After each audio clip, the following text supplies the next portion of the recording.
Who's coming with me? It's the short side. We the source now. Taking over the game, put it on padlock. With a better roster, sick as a plate of lobster. Let them niggas hate, but revenge will never stop us. It's the short side. We the source now. Taking over the game, put it on padlock. With a better roster, sick as a plate of lobster. Let them niggas hate, but revenge will never stop us. Kill the cancer, you can call me a sick assassin. Cut the chains, you can call me LeBron James. Make a decision, but you never had me in derision. Changing the vision, but mark them that cause division. For real? Never in submission like I need permission. Nah. Nigga steady telling lies like a politician. Nigga need to cool it down, but we the new edition. Yes. Yeah, the name is the source. Check the reinvention. For real? You think we not prepared for the fallout? Watch us stack this information. Watch us.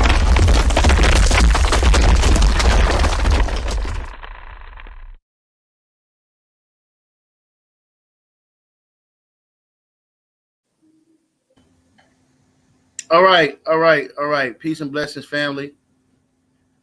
It's your brother Jeremiah. Please say the Yah. And we're here to do a recap on this debate that took place last night. As you can see on the screen. And, you know, first and foremost, man, I want to give all praise and glory to Abinah Yahweh Shema Mashiach Yahweh, man, for another opportunity to speak to the family. I see y'all climbing in. All right. You know, I'm thankful, man. I got my brothers here with me. One of my beloved elders, Elder Parazai, sitting in with me. And another beloved brother, my brother Is. And we are we're going to do a review on this Romans 11. The confusion by the end of the debate came about because the title of the room in the Versus Clubhouse room was not the correct title of the debate. So for everybody that watched the debate on the source, I had what you see on the screen now pretty much throughout the entire debate. The debate was concerning, was the Gentiles in Romans 11 Israelites? So I believe in the Versus room, it was, are the Gentiles grafted in, or something grafted in? Which actually changes the narrative of the debate and would it seem and appear as if what I was bringing out was not necessarily fully equated to what the debate was about. So that was a mistake. The brothers apologized about that mistake, and it was quantified by the end of the debate that the title of the room was incorrect. Because that's not what I agreed to. So what I was dealing with within the debate was the Gentiles in Romans 11 Israelites? That's what I was dealing with. So I noticed in the brother's opening round that he was trying to substantiate a point that I fully agreed with concerning the idea that the children of Israel are the elect, or they are the chosen of the Most High. There's no argument with me concerning that. Why? Because I am an Israelite, right? So it was imperative that we that I explained that to you all based upon what I was bringing out in my opening round. So I went on to try to substantiate the importance of what is the role of the children of Israel on earth. Why was the children of Israel selected to be God's chosen people To do what? To do what? So I'm going to share my screen and show you, because I showed this for those that were watching on the source, right? So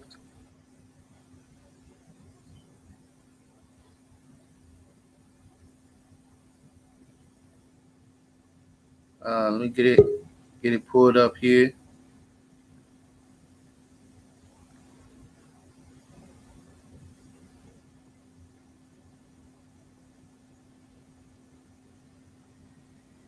All right, so as you can see, this was my opening presentation. First thing I dealt with was Deuteronomy 28:13 to show and substantiate that the children of Israel have a collection of blessings that come to them.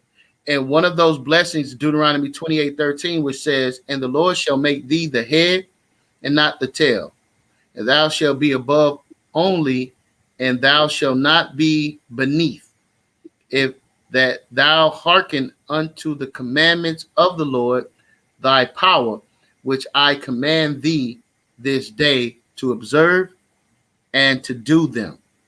So in order for the children of Israel to be the head of something, that means that the tail has to exist. And so one of the points that I was trying to solidify was the fact that in order for the children of Israel to obtain this promise, there must be Gentiles in the kingdom. So I also went to Isaiah chapter 14:1, which says that the Lord will have mercy on Jacob and yet choose Israel. In verse 2, it says, "And the people shall take them and bring them to their place." So let me go back to verse 1. It says, "Will yet choose Israel and will yet choose Israel and set them in their own land, and the strangers shall be joined with them, and they shall cleave unto the house of Jacob." How is this possible? What does it mean to cleave? Right? So, matter of fact, let's look that up. Right? Let's look that up. All right. This is Deuteronomy 32. Let's go to 28. Is, can you see my screen?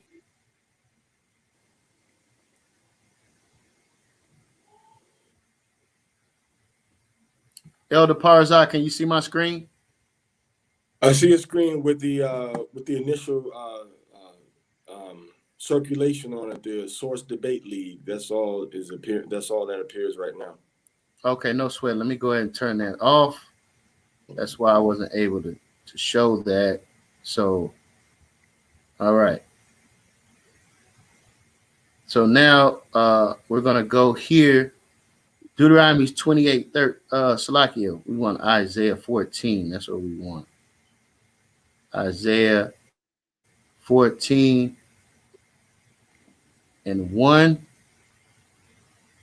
What is this idea of cleaving?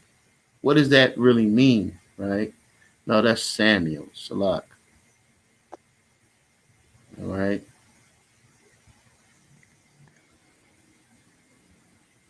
All right. So we're going to go down here, Isaiah 14:1. We're going to look at the word cleave.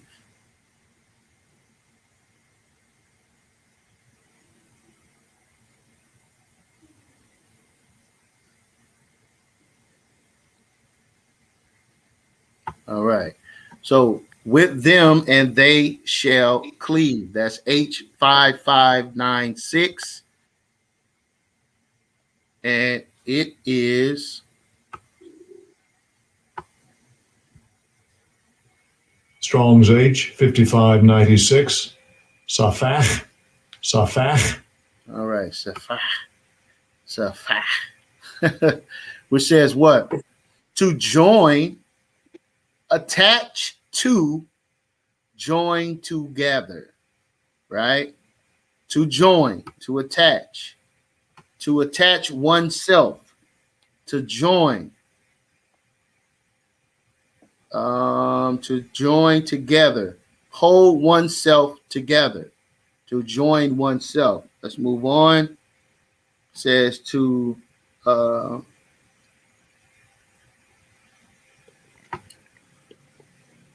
abode, abiding, gathering together, cleave, right? So by the process of them cleaving, that is also synonymous with the particular practices that come with them, because you cannot be a stranger or a Gentile and function as a Gentile and reside amongst the children of Israel. So that means that they would have to learn the ways of the children of Israel, is the point. All right. So we have examples in scripture that we're going to bring out to show Gentiles cleaving on in the scriptures. So you want to bring that example out in Judith.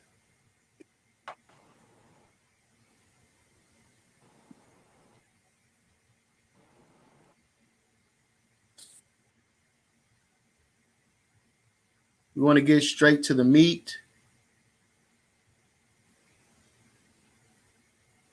Are you there, Ears? We can't hear you.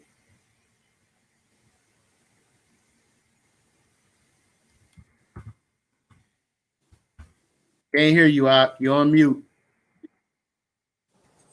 Shalom. Can you hear me now?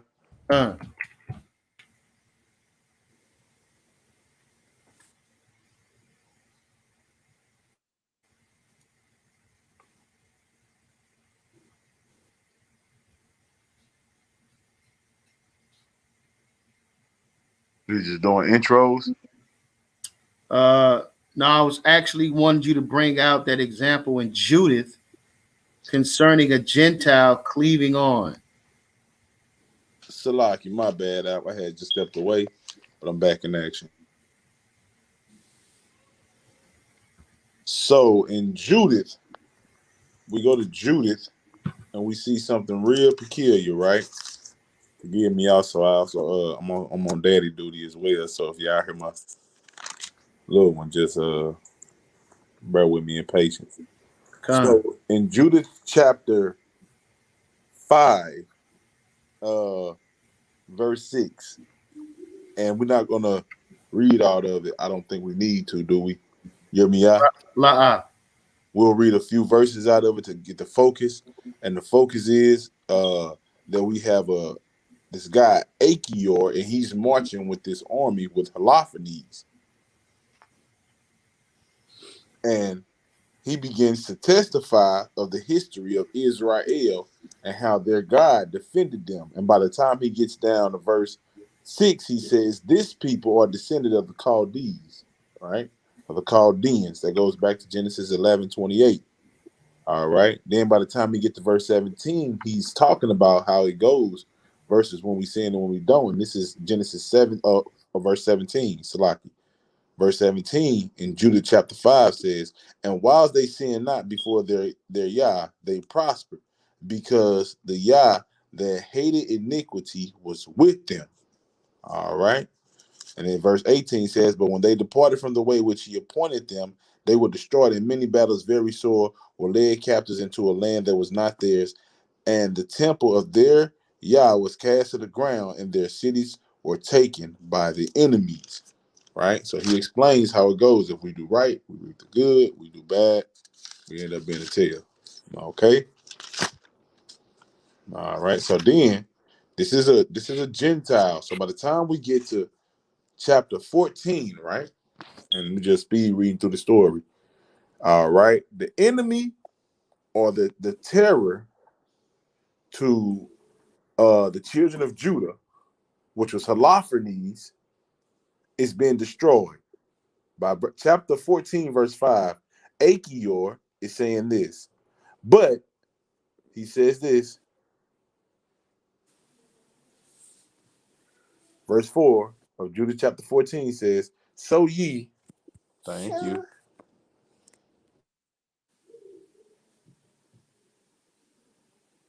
Verse 14 says, but before ye do these things, before ye, Slaki, 4, it says, so ye and all that inhabit the coast of Israel shall pursue them and overthrow them as they go. But before you do these things, call me Achior the Ammonite, that he may see and know him that despised the house of Israel, and that sent him to us as if it were to his death. He's talking about Holophony. He's boasting himself, all right? Because he just received the same salvation that Judith, the tribe of Simeon, just received. All right, we keep reading, and by the time we get to verse 10, this is what it says. And Achior, and when Achior had seen all that the Yah of Israel had done, he believed in Yah greatly, and circumcised the flesh of his foreskin, and was joined unto the house of Israel until this day. So we see right here an Israelite who was outside the physical borders of Israel, came along with the enemy, repented, and said that their Yah and these people should be left alone. The enemy gives this guy to the Israelites and say, you know what? When I come and destroy this city, I'm going to kill you also. But because he was within the borders of Israel, he received salvation. Right, which just simply means to be delivered. So the point was, and the reason we're bringing this out is because it was imperative that brothers know and understand, like Elder Parzad, they was missing it as if salvation only happens when we enter into the kingdom of heaven. No other time or dispensation did salvation happen. Would you like to respond or add on to anything, Elder Parzad? Yeah. First of all, shalom, shalom, Bashem Hamashaki Hawashi. You know, it's a blessing, it's an honor and a privilege, you know, to be a part of this discussion. I thank you for having me here. When we look at the biblical text of the relationship that the Most High has had with our forefathers, beginning only with Abraham, we immediately see that people of a different nation have played very high-level security and trusting roles with important family development matters when it came to our ancestors and how we operated. It's not anything new.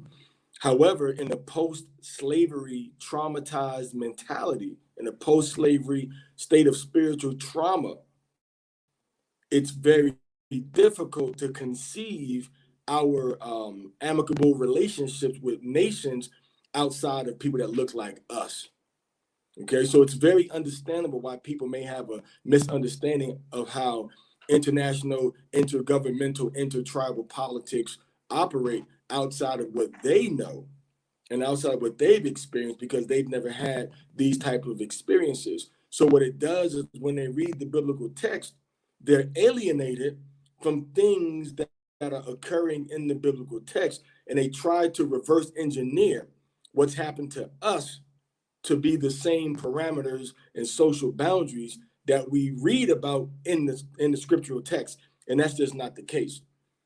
All right, and if I can elaborate on my initial point, it was Abraham, who enlisted the highly trusted servant of his household, who he was willing to give everything that he owned, being Eleazar, to go on a mission to secure our future with a woman that was going to be selected through Eleazar, a Gentile servant of Abraham, offering a prayer to Yahweh to give him success in his effort to find a wife for our father Isaac. So there's no absence of examples in the biblical text of righteous, positive, humble, and appropriate relationships that we as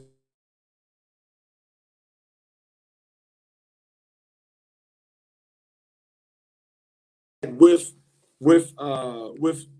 other nations.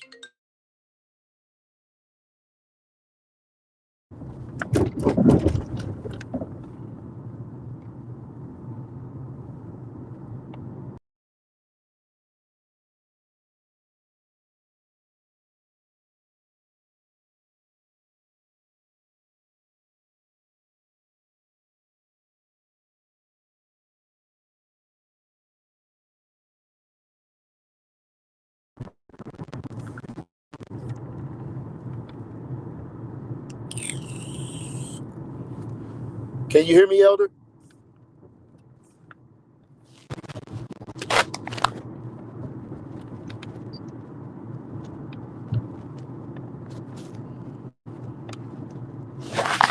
Man, can you hear me?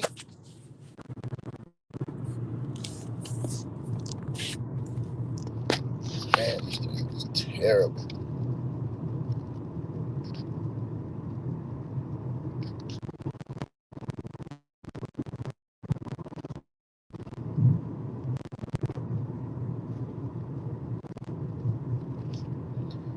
Can you guys hear me? Put a thumbs up. Okay. Okay, Con. So the confusion comes in when you're dealing with Romans 11. And I know my brother really wants to walk through Romans 11 because for some reason, and this is what was said, that there will be Israelites that are living outside of the laws, statutes, and commandments. They're living wickedly. And those wicked Israelites will somehow be raised up and put into a position to receive blessings from the Most High to make the other Israelites. Shalom. Yeah, can you hear me? I can hear you, Elder.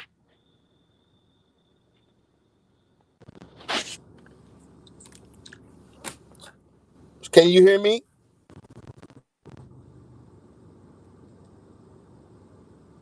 Hey, can you hear me? You're on mute.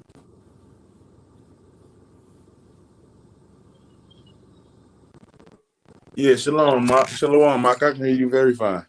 Okay, Con.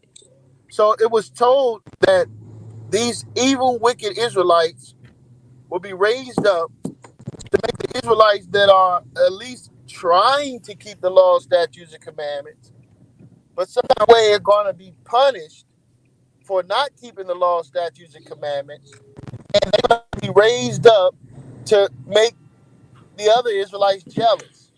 Shalom. For lack of a better term, that's ridiculous. All right. So before we get to Romans 11 and 11, let's read Romans Shalom. 11 and 1. Yeah, I can hear you, Elder Parzah.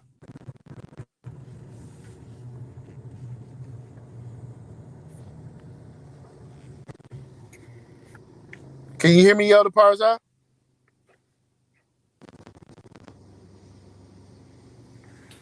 You can hear me?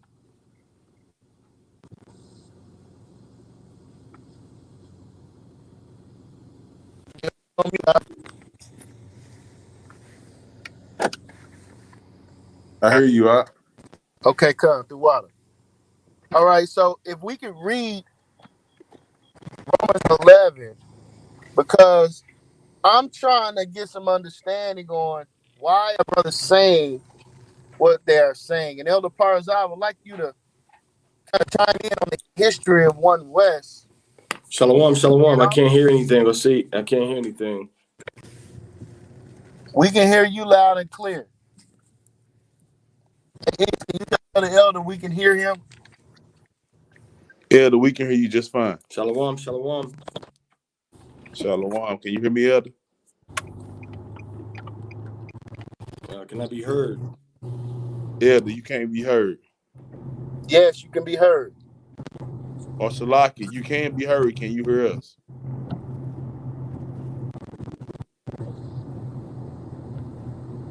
Elder, can you hear us?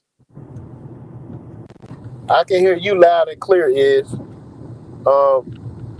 So He just need to refresh. yeah.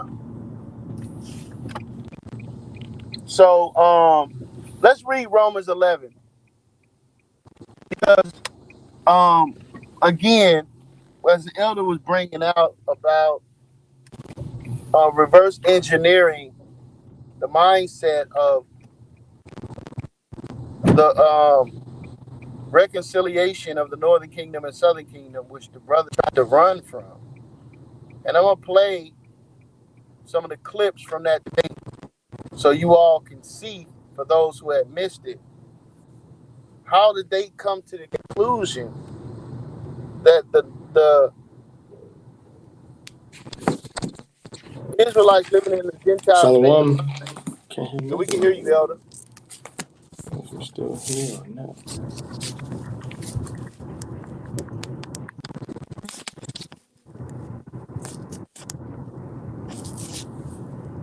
We can hear you clearly.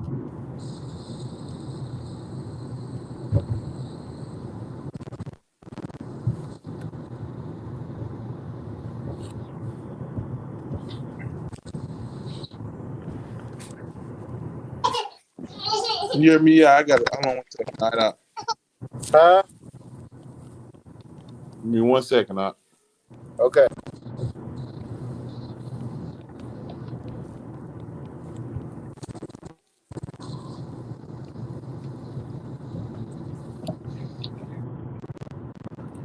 All right. So, it was told to me that these Israelites who are living in a Gentile state of mind would then be lifted up, which makes no sense because he said it wasn't talking about the Northern Kingdom, but then he comes back and say it is referring to the Northern Kingdom. It says a double-minded man is an abomination. So the reason that he was doing that was a debate tactic to try to weasel out of the pigeonhole in which I had him in concerning the Northern Kingdom. So it tells us in Romans 11:11 that these Gentiles would gain the riches of the world and the riches of the Gentiles based upon the fall of the children of Israel. But before we get there, when we read Romans 11:1, it makes a statement, right?